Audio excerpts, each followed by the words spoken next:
Good morning, student. Today we are going to discussing about the next chapter, that is photosynthesis in higher plants. कि जो photosynthesis का जो process है वो higher plants में कैसे कैरी आउट होता है. So the term photosynthesis is made up of, ये जो फोटोसिंथेसिस जो वर्ड है ये ग्रीक लैंग्वेज से लिया गया. ग्रीक लैंग्वेज में जो फोर्स वर्ड जो होता है और photos that means light and synthesis means formation of the substances, कि लाइट की हेल्प से प्लांट क्या करते हैं, सब्सटेंसेस को फॉर्म करते हैं. That is photosynthesis. तो now in this chapter we will discuss about the process of photosynthesis, कि how photosynthesis occurs, need of photosynthesis, and how different plants showing the different method of the photosynthesis. So we know that all organisms, especially animals included human beings, depending upon plants for their food, कि जो हिट्रोट्रॉफ्स होते हैं, दो type के mode of nutrition होते हैं, autotroph and हिट्रोट्रॉफ. जो हिट्रोट्रॉफ जो होते हैं they are dependent upon the autotroph. और ऑटोट्रॉफिक मोड ऑफ न्यूट्रिशन में क्या होता है कि plants and some micro organisms like bacteria they possess photosynthesis that results into the formation of food, and that food used by the heterotrophs. So the question is that how plants get their food. In earlier lower classes we have studied that with the help of photosynthesis process plants form their food. Now in this chapter we discuss it in detailed structure. Green plants in fact have to make rather synthesize of the food they need, कि जो green plants जो होते हैं वो अपने food को synthesise करते हैं, and for another organisms depend upon their need, कि नीड के अकॉर्डिंग वो अपने फूड को प्रोड्यूस करते हैं. जो ग्रीन प्लांट जो होते हैं वो फोटोसिंथेसिस की हेल्प से फूड बनाते हैं, so we call them autotroph. जो डिपेंड करते हैं दे आर हेटरोट्रॉफ्स. तो green plants can mainly carry out photosynthesis. Photosynthesis basically एक फिजियोकेमिकल प्रोसेस होता है प्लांट्स के अंदर जो एक डिपेंडेंट ऑन एंजाइम्स. तो बेसिकली हम क्या कह सकते हैं, photosynthesis is an enzyme regulated anabolic process of manufacturing organic compound inside the chlorophyll.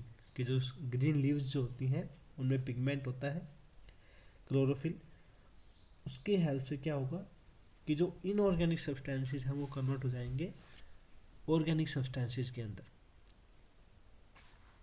Ultimately all living forms on earth depend upon sunlight, कि ऑल जो लिविंग थिंग है they are dependent directly on the sunlight, because if there is no sunlight no photosynthesis no food production. तो without food the life will not be survive.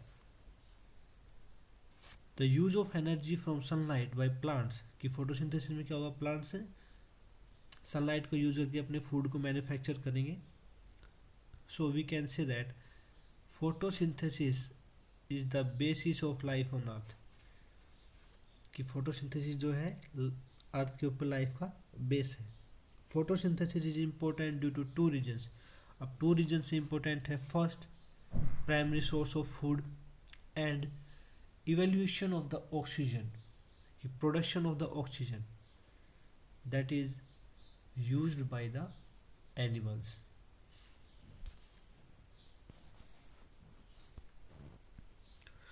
So next is that the question is that how you ever thought that would happen if there were no oxygen to breathe. If there is no oxygen there will be no oxidation of food, कि जो food हम intake करते हैं उसका oxidation नहीं होगा, उससे energy produce नहीं होगी. Without energy cell will not work. So life की जो सर्वाइवलशिप है वो डिक्रीज हो जाएगी, लाइफ सर्वाइव नहीं करेगी. Next we know that what do we know, कि हमने प्रीवियस क्लासेस में क्या पढ़ा। हम जनरल जो प्रोसेस है, we know that carbon plus H2O with the help of sunlight and chlorophyll convert into glucose and oxygen. Some simple experiment कि हम लोअर क्लासेस में एक्सपेरिमेंट करते हैं by which we know that chlorophyll, green pigment, light, CO2 they are the basic requirement of the photosynthesis. ये जो components हैं ये basic requirements होती हैं फोटोसिंथेसिस के लिए। हमने स्टार्स का फॉर्मेशन का भी प्रोसेस कैरी आउट कराते हैं इन 2 लीव्स के अंदर। एक को हम कवर करके रखेंगे, एक को विदाउट कवर करके रखेंगे। जो पार्ट कवर होता है उसके अंदर स्टार्च की फॉर्मेशन नहीं होती, सॉरी जो का पार्ट कवर होता है उसके अंदर स्टार्च की फॉर्मेशन नहीं होती, क्योंकि वहाँ CO2 के कॉन्टैक्ट में नहीं है वो, और सनलाइट के कॉन्टैक्ट में नहीं है। तो इस तरह से हम क्या करते हैं, हमने आइडियाज़ क्रिएट किए कि carbon dioxide requirement and the food is stored in the form of starch.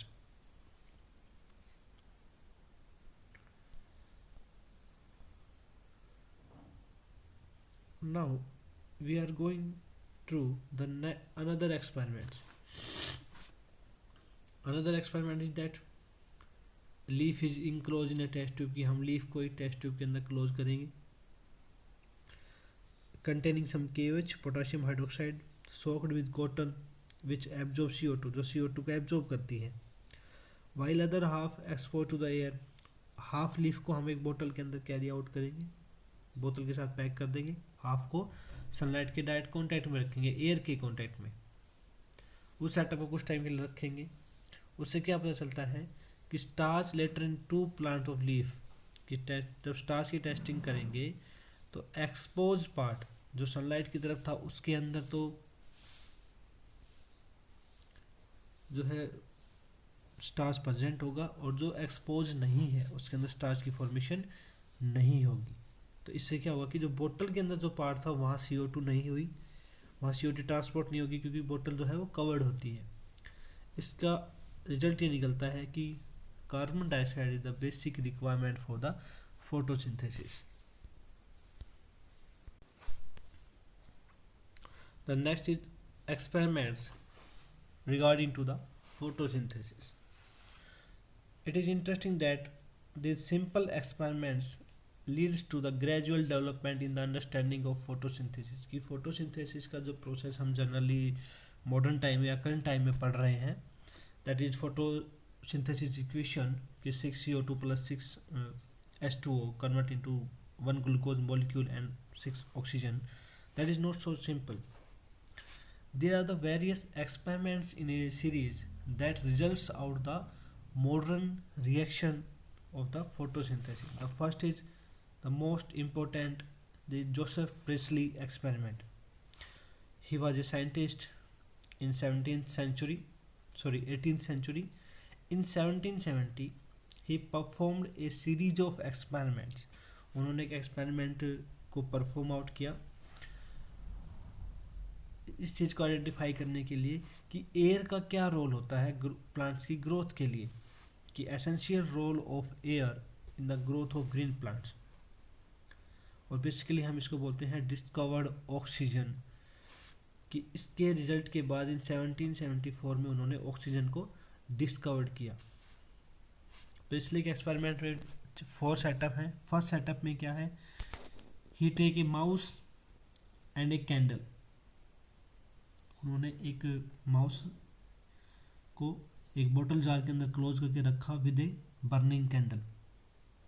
तो रिजल्ट क्या होगा, sometimes the candle produce carbon dioxide after burning and the mice will be die, कि माइस की death हो जाएगी mouse की। Next सी setup में उन्होंने क्या किया, he putted a green plant in the jar with the further experiment, कि पहले का जो सेटअप था उसी के साथ उन्होंने एक प्लांट को भी रखा। He observe that there will be no change, वहाँ जो कैंडल है वो भी बर्न आउट होती है और जो माउस है वो भी लिविंग रहता है। तो इसका जो रिजल्ट है रिजल्ट जो इसमें परफॉर्म होता है उसमें क्या है कि फर्स्ट केस में, ए केस में हम देखेंगे क्या होगा, किसी mouse kept in A close space, कि जो माउस क्लोज स्पेस के अंदर रखा हुआ है, इस वाले केस में उसमें क्या होगा, ही विल गेट सफोकेटेड, मतलब मीन्स वो उस एयर की वजह से सफोकेशन हो जाएगी और उसकी डेथ हो जाएगी। नेक्स्ट स्टेप में उन्होंने एक मिंट प्लांट को रखा। मिंट प्लांट को रखने के बाद क्या हुआ कि जो सफोकेशन से डेथ हो रही थी, अब वो डेथ नहीं होगी।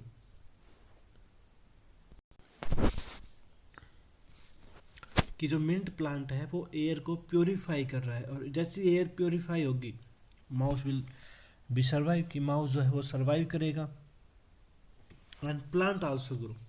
इसका रिजल्ट ये हाइपोथेसिस क्या निकली, प्रिस्ली ने क्या कहा कि the foul air production during the burning of candle, कि फर्स्ट केस में जो कैंडल बर्न होने से जो फाउल एयर जो निकल रही थी, जो प्रोड्यूस हो रही थी, जो रेस्पिरेशन में प्रॉब्लम क्रिएट कर रही थी, that is cleaned by the plant, कि प्लांट ने उसको क्लीन किया एंड बोथ आर सर्वाइव, कि कैंडल जो एयर प्रोड्यूस करेगी उसको प्योरीफाई करेंगे प्लांट्स, और प्योरीफाई करने के बाद जो एयर यहाँ प्रोड्यूस होगी, the pured air that is use by animal and the process is continuous. उस एक्सपेरिमेंट के बाद 1774 में उन्होंने ऑक्सीजन को डिस्कवर किया। तो that is the Presley experiment that showing the air the plants are help to purify the air which is required for the animals life. Next, the major experiment using the Joseph Priestley setup, कि Joseph Presley के setup को ही use करके next scientist हैं जैन इंजर्ज, उन्होंने क्या किया, उन्होंने इसी सेटअप को दो कंडीशंस में रखा, एक डार्क कंडीशन के अंदर और एक लाइट कंडीशन के अंदर।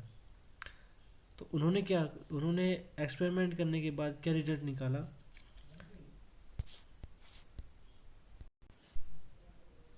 कि जब दो कंडीशंस में इसको रखेंगे, डार्क कंडीशन में और सनलाइट कंडीशन में, तो वहाँ क्या होगा, उन्होंने जो एक्सपेरिमेंट किया उसके यहाँ पे रिजल्ट निकल के आता है कि सनलाइट इज द नेसेसरी, कि सनलाइट, विदाउट सनलाइट वहाँ जो एयर है वो प्योरीफाई नहीं हो रही है, mouse will be die, but the jar which place in the sunlight the burning candles and breathing animals, जो वहाँ पे फॉल एयर जो प्रोड्यूस हो रही है that is clean. So result is that कि यहाँ पे जो रिजल्ट आएगा वो क्या होगा कि sunlight is require for the purify the air, कि दो थिंग्स हैं, प्लांट्स की प्रेजेंस में एयर प्योरीफाई हो रही थी प्रेस्ले के एक्सपेरिमेंट में, यहाँ क्या रिजल्ट आया कि रिक्वायरमेंट ऑफ द सनलाइट, कि सनलाइट की रिक्वायरमेंट होती है, अगर सनलाइट एब्सेंट है तो एयर प्योरीफाई नहीं होगी। उन्होंने एक नेक्स्ट एक्सपेरिमेंट किया इन द एक्वेटिक प्लांट्स, उन्होंने एक्वेटिक प्लांट्स के अंदर इन ब्राइट सनलाइट के अंदर उन्होंने क्या पता लगाया कि when he was experimenting on the aquatic animals, sorry aquatic plants, वो भी डार्क एरिया के अंदर वर्क नहीं कर रहे हैं, और जो सनलाइट के अंदर रखे हुए हैं वहाँ पर एयर बबल्स क्रिएट होते हैं, मीन्स वहाँ एयर प्योरीफाई हो रही है, एयर का प्रोडक्शन हो रहा है। तो बेसिकली दोनों एक्सपेरिमेंट में क्या रिजल्ट आया कि चाहे एक्वेटिक प्लांट्स हो या टेरेस्ट्रियल प्लांट्स, दोनों को सनलाइट की नीड होती है। फर्दर एक्सपेरिमेंट्स के थ्रू आइडेंटिफाई किया गया कि जो बबल्स निकल रहे थे दैट इज ऑक्सीजन। तो हैंस बेसिकली दोनों एक्सपेरिमेंट्स का कंबाइन रिजल्ट क्या आया, hence he showed that only the green part of plant, कि सिर्फ ग्रीन पार्ट जो है प्लांट का, जो ग्रीन पार्ट है वही क्या करता है, ऑक्सीजन को रिलीज करता है। तो यहाँ three things I, requirement of sunlight, production of oxygen and the foul air that is produced by the animals, that is later termed as carbon dioxide. तो अभी तक जो जोसेफ प्रेस्ली का जो एक्सपेरिमेंट है एंड जो नेक्स्ट एक्सपेरिमेंट है जैन इंजेनहोज का, उसका रिजल्ट क्या निकला कि oxygen will be release aquatic mode में हो या टेरेस्ट्रियल मोड हो, सनलाइट की रिक्वायरमेंट होती है। But there is no evidence in their experiments about the production कि how the process is going, how oxygen evaluate, why sunlight is needed. It was not until about 1854 में Julius John सैक्स ने experiment किया, provide the evidence of production of glucose when plants grow. उन्होंने plants को study करने के बाद क्या result observation notice की कि जब प्लांट ग्रो करेंगे दे प्रोड्यूस ग्लूकोज, कि वहाँ ग्लूकोज की प्रोडक्शन होती है। And we know glucose is usually store as starch. His latest studies show that green substance in plant is located in special body within the plant cells, कि जितने भी green body जो होंगी, कि जो green substance जो है, एक ग्रीन सब्सटेंस होता है जो प्लांट के अंदर लोकेटेड होता है स्पेशल बॉडीज के अंदर। बाद में हम उसको क्लासिफाई करते हैं कि green substance is chlorophyll located in special body that is chloroplast.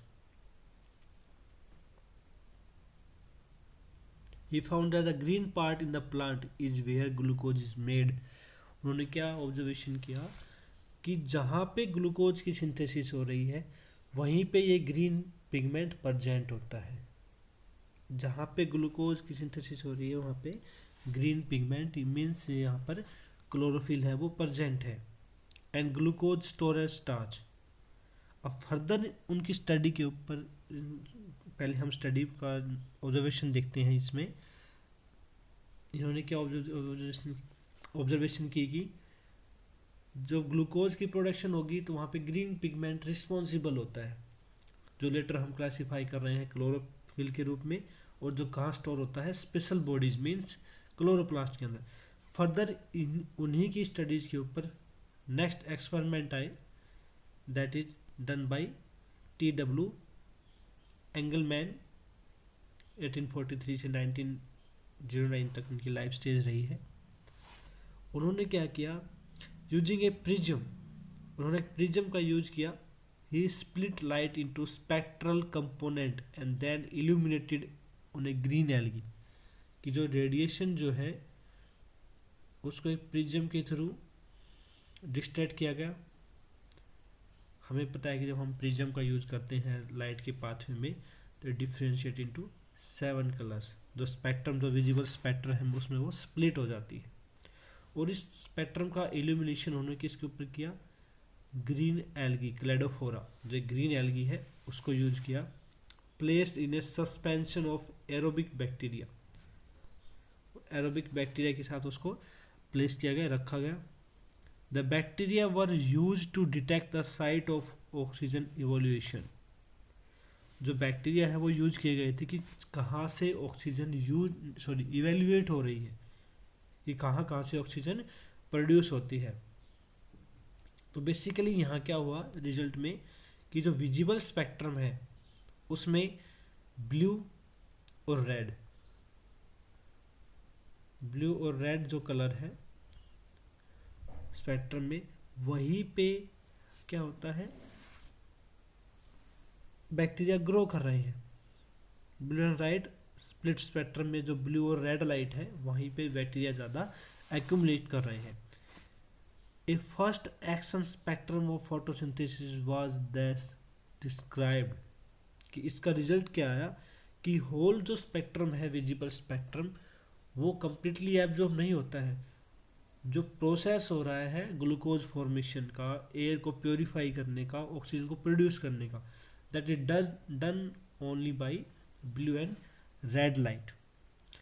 It resembles रफली द एब्जॉर्प्शन स्पेक्ट्रा, जो हम करंट टाइम में जो पढ़ते हैं एब्जॉर्प्शन स्पेक्ट्रा जो होता है क्लोरोफिल ए और बी का, उसके साथ वो रिजेंबल करता है कि जो क्लोरोफिल ए और बी है वो ब्लू और रेड लाइट को मोस्टली इस एब्जॉर्प्शन रेट जो है वो बाकी विजुअल पैटर्न की जो लाइट्स हैं बाकी कलर्स जो है उनसे ज़्यादा होती है. But the middle of the 19th century the key feature of plant photosynthesis were known. कि इसके बाद 19th century में क्या हुआ कि जो बेसिक की फीचर्स है फोटोसिंथेसिस का वो डिस्क्राइब्ड हुआ. That is plant photosynthesis were known, namely the plant could use light energy to make carbohydrate from CO2 and water. ये जो एक्सपेरिमेंट जो है that is empirical equation represent the total process of photosynthesis. 19th century में ये empirical यहाँ पर equation आई जिसमें क्या है CO2 plus H2 raw material है, light CH2O it's a carbohydrate, 6 carbon sugar जो है दैट इज ग्लूकोज. उसके बाद देखो यहाँ तक क्या हुआ. फर्स्ट केस में जो हम जोसेफ प्रेस्ली का देखा था उसमें क्या था कि ही said that plants purify the air. उसके बाद जैन इंजन हॉज में क्या हुआ, वहाँ उन्होंने एक्वेटिक मोड के अंदर और डार्क और लाइट प्लेसेस का यूज़ करके क्या ऑब्जर्वेशन शो की कि सनलाइट इज रिक्वायरमेंट. फर्दर जो एक्सपेरिमेंट्स है उसके थ्रू क्या रिजल्ट आया एंगलमैन ने कि जो ऑक्सीजन है वो प्रोड्यूस होती है, ठीक है, ग्लूकोज की फॉर्मेशन हो रही है, स्पेक्ट्रा जो है ब्लू और रेड लाइट को मोस्टली एब्जॉर्ब करते हैं. नेक्स्ट है milestone contribution of understanding the photosynthesis was made by a microbiologist. तो फाइनल जो फोटोसिंथेसिस है that is made by a microbiologist CV Niel, who based on his study जो purple and green bacteria. उन्होंने अपनी study के लिए जो use किया वो क्या किए, purple and green bacteria. Photosynthesis is essentially A light dependent reaction. उन्होंने ये कहा कि फोटोसिंथेसिस जो है वो एक लाइट डिपेंडेंट रिएक्शन है in which hydrogen from a suitable oxidizable compound reduce carbon dioxide to the carbohydrates. इस रिएक्शन के अंदर सिर्फ जनरल एम्पेरिकल इक्वेशन थी कि CO2 plus H2O convert into carbohydrate and oxygen. But in the CV Niel study he said that suitable कि hydrogen from a suitable oxidizable compound की hydrogen जो है वो कार्बन डाइऑक्साइड को रिड्यूस करती है into the carbohydrate and that is 2H2A plus CO2. Light की help से क्या हो जाएगा 2A एंड H2 इनकी प्रोडक्शन होती है कि यहाँ पे जो हाइड्रोजन है वो रिडक्शन करा रही है CO2 का into carbohydrates. So the basic result is that in green plants H2O is the hydrogen donor. कि हम जो यहाँ पर कह रहे हैं कि हाइड्रोजन ऑक्सीडाइज सुटेबल जो कंपाउंड है वो यहाँ वाटर है कि water split down into hydrogen and oxidize to oxygen, कि वहाँ पे हाइड्रोजन डोनर की तरह बिहेव करेगा और ऑक्सीजन है वो ऑक्सीडाइज हो जाती है.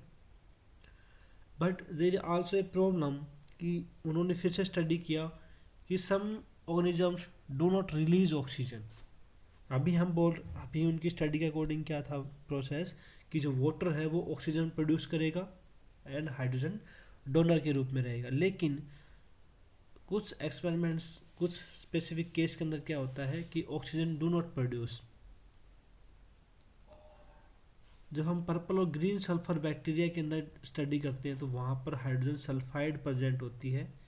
वहाँ क्या होगा जो हाइड्रोजन है वो प्रोड्यूस होती है बट नॉट ऑक्सीजन, और वहाँ पे ऑक्सीजन जगह क्या होगा